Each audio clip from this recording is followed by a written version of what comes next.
రాజధాని ప్రాంతమైన వెంకటపాలెంలో ఉన్నాం.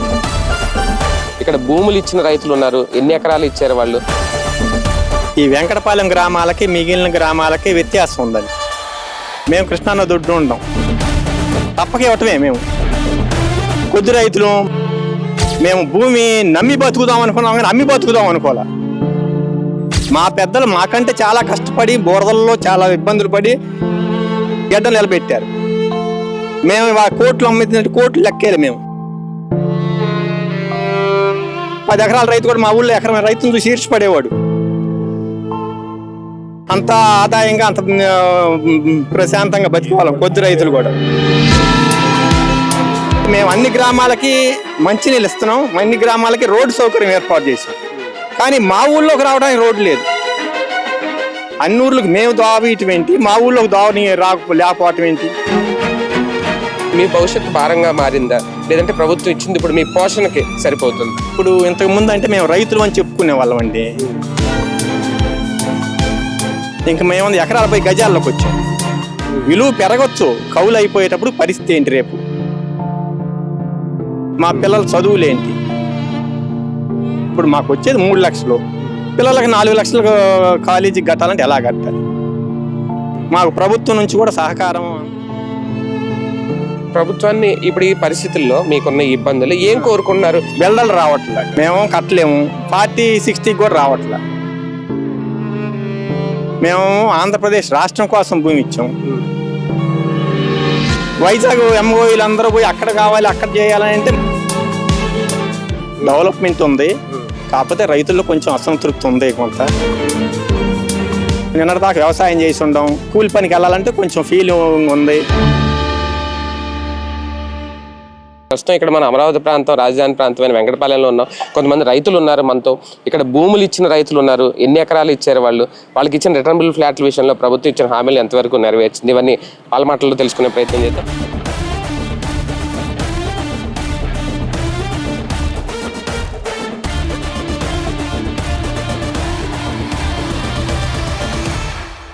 సార్, మీరు ఎన్ని ఎకరాలు ఇచ్చారు? ప్రభుత్వం ఇచ్చిన హామీల విషయంలో మీరు ఎలా ఫీల్ అవుతున్నారు? సంతృప్తిగా 5 ఎకరాలు ఇచ్చామండి. అంటే మా వెంకటపాలెం గ్రామం అండి ఇది. ఈ వెంకటపాలెం గ్రామాలకి మిగిలిన గ్రామాలకి వ్యత్యాసం ఉందండి. ఈ గ్రామంలో 15 అడుగుల స్వీట్ వాటర్, డ్రింకింగ్ వాటర్. పక్క ఊర్లో 1 గంట కరెంట్ లేకపోతే మా ఊరు మంచినీళ్ళకి వచ్చేవాళ్ళు. ఒక రోజుల్లో కరెంట్ లేకపోతే మా ఊరు వచ్చేవాళ్ళు. మేము కృష్ణానది ఒడ్డున ఉంటాం. మేమేంటంటే ఇచ్చిన భూమి తప్పక ఇవ్వటమే. మేము కొద్ది రైతులు, మా 4 ఎకరాలతో ఇంకో 4 ఎకరాలు చేసుకునే వాళ్ళం. జీవనాధారం జరిగిపోయేది. మేము భూమి నమ్మి బతుకుదాం అనుకున్నాం కానీ అమ్మి బతుకుదాం అనుకోలే. మీరు అమ్ముకొని పోవచ్చు కదా, కోట్లు అయింది కదా, 20 కోట్లు అయింది కదా, 5 కోట్లు అయింది కదా అంటున్నారు. మేము కోట్లు లెక్కేసుకోవాలి. మేము భూమి మా ముందు తరాలలో ఇచ్చారు, మేము కూడా మా ముందు తరాలకు ఇవ్వాలని ఆశతోనే ఉందాం తప్పితే మేము భూమిని అమ్మి బతుకుదాము అనేది ఎప్పుడూ లేదు. అసలు ఉండదైనా మాకుండదు. మా అభిప్రాయం అమ్ముకొని వెళ్ళిపోమని నేను అనట్లేదు.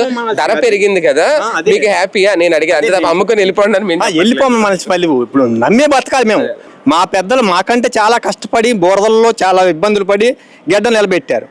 మేము కోట్లు అమ్మినట్టు కోట్లు లెక్కేయాలి. మేము నమ్మి బతకాలనుకున్నాం. మేము ఆ కాన్సెప్ట్తోనే మేము పంటలు కూడా మేము ఎప్పుడు మేము ఒక ఆధారంగా ఉండేది. దొండ పందిరి వేసుకునే వాళ్ళం, పైన దొండకాయలు పోసుకునే వాళ్ళం, కింద వార్షిక పంట అల్లం ఉండేది. మాకు వార్షిక పంట ఉండేది. వారం దొండకాయలు వచ్చాయి. 10 ఎకరాల రైతు కూడా మా ఊళ్ళో ఎకరం రైతును చూసి ఈర్చిపడేవాడు. అంత ఆదాయంగా అంత ప్రశాంతంగా బతికేవాళ్ళం కొద్ది రైతులు కూడా. మా ఊర్లో అంత బాగుండేది. ఇవాళ ఏంటంటే మేము అన్ని గ్రామాలకి మంచినీళ్ళు ఇస్తున్నాం, అన్ని గ్రామాలకి రోడ్డు సౌకర్యం ఏర్పాటు చేసాం. కానీ మా ఊళ్ళోకి రావడానికి రోడ్డు లేదు. మాకు వెస్ట్ బైపాస్ పడింది, టోల్ గేట్ పడింది, కానీ మా ఊళ్ళోకి సర్వీస్ రోడ్డు లేదు. ఇటు E4, N4, E3 ఉంది. ఇచ్చినా కూడా మాకు ఊళ్ళోకి రావడానికి దోవలేదు. అది చాలా ఇబ్బందిగా ఉంది. అన్ని ఊర్లకు మేము దోవయటం ఏంటి, మా ఊళ్ళోకి దోవని లేకపోవటం ఏంటి? కొంచెం అధికారులు కూడా వచ్చి ఒకటి సార్, ఇప్పుడు మీలాగా 4 ఎకరాలు 5 ఎకరాలు ఇచ్చిన వాళ్ళు మీ భవిష్యత్తు భారంగా మారిందా, లేదంటే ప్రభుత్వం ఇచ్చింది ఇప్పుడు మీ పోషణకి సరిపోతుందా? ఇప్పుడు ఇంతకు ముందు అంటే మేము రైతులు అని చెప్పుకునే వాళ్ళం అండి. ఇంకా మేము ఎకరాలపై గజాల్లోకి వచ్చాం. వాళ్ళు ఇచ్చిన గజాల మరి అంతేగా. మరి అంత ముందు అంటే ఎకరం ఉండేది. ఇప్పుడు ఏంటంటే ఎంత ఉంది, గజాల్లో ఉంది.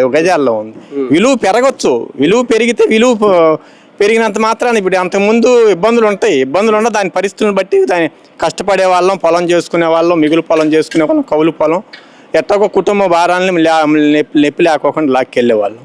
ఇవాళ ఏంటంటే ఇవాళ మాకు ఈ కౌలు అయిపోయేటప్పుడు పరిస్థితి ఏంటి రేపు, అదే కదా. మా పిల్లల చదువులేంటి? ఇప్పుడు విట్టు కాలేజీ, ఎస్ఆర్ఎం కాలేజీ, కాలేజీలు కూడా వచ్చినాయి, అందుబాటులో వచ్చినాయి. కానీ కౌన్సిలింగ్లో వస్తేనే 4 లక్షలు ఫీజు.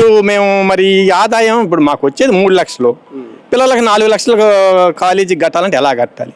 మాకు ప్రభుత్వం నుంచి కూడా సహకారం అంతగా లేదు. రైతుల పిల్లల కన్నా కొంచెం ఇస్తే బెనిఫిట్స్ మీరు డైరెక్ట్ గా చెప్పండి సార్, ప్రభుత్వాన్ని ఇప్పుడు ఈ పరిస్థితుల్లో మీకున్న ఇబ్బందులు ఏం కోరుకుంటున్నారు, ఏమి ఇస్తే మీకు బెటర్ అనుకుంటున్నారు?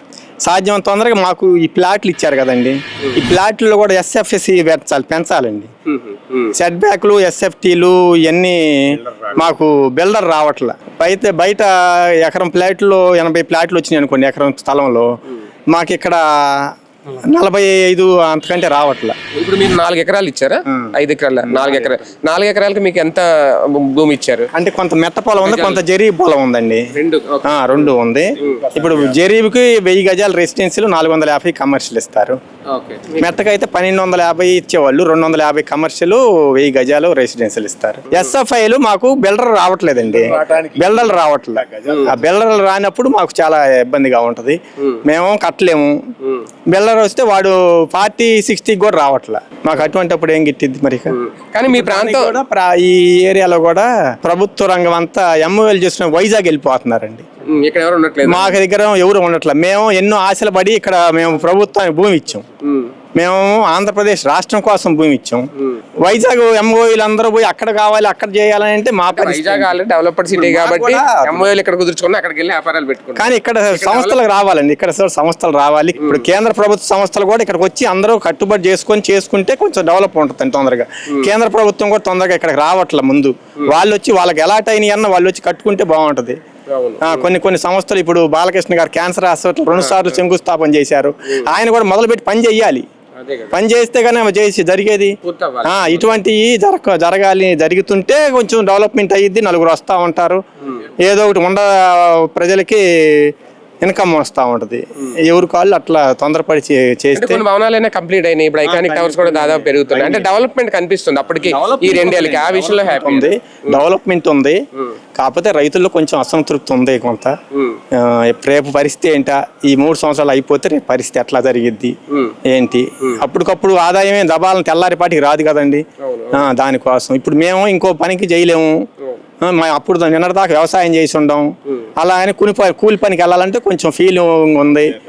మరి ఆ పరిస్థితిలో ఇక అట్లా ఉంది. ఇక మా గ్రామానికి అధికారులు వచ్చి సత్వరం దోవ చూపిస్తే మేము ఊళ్ళో నుంచి బయటికి వెళ్ళాలన్నా, బయట వాళ్ళు మా ఊళ్ళోకి రావాలన్నా, వెంకటేశ్వర స్వామి గుడికి వచ్చే వాళ్ళు కూడా ఇబ్బంది పడుతున్నారు ఇక్కడ రోడ్డు సౌకర్యం లేక.